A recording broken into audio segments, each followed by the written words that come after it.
notamment à travers leur coaching. Au terme d'une sélection rigoureuse, ces hommes et femmes ont été formés pour accompagner les établissements de santé dans le renforcement de la sécurité des patients. Ce que l'on recherche, c'est que les professionnels de santé donnent des soins de qualité à tous les patients qui vont se rendre dans les centres de santé pour se faire soigner. Nous allons aider ces établissements à relever leur niveau au cas où il y aurait des points où ils n'ont pas pu combler comme attente. Nous allons mettre le doigt et les aider à élaborer un plan d'amélioration continue de ces points-là. Au nombre de 116, ils viennent renforcer les équipes déjà déployées afin de soutenir la politique gouvernementale en faveur de soins de qualité dans les hôpitaux. Le corps que nous venons de constituer qui va permettre d'accompagner les évaluations en interne, en externe, et de temps en temps d'accompagner les inspections disciplinaires soient-elles, nous donne cette assurance de que le chemin est en train d'être parcouru et que les outils sont en train d'être mis en place.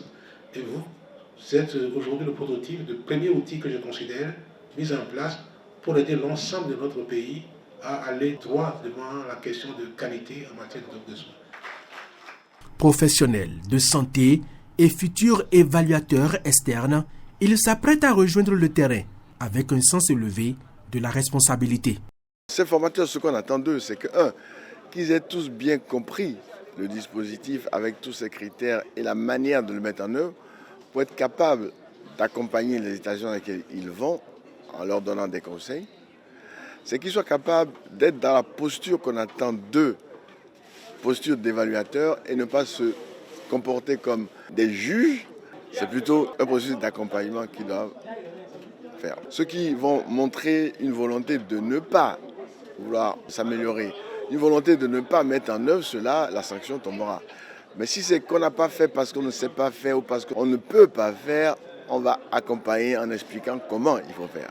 Souvenez-vous que derrière chaque grille d'évaluation, chaque score attribué et chaque recommandation formulée se trouve une réalité fondamentale. La vie d'un patient, la confiance d'une famille et la crédibilité de tout notre système.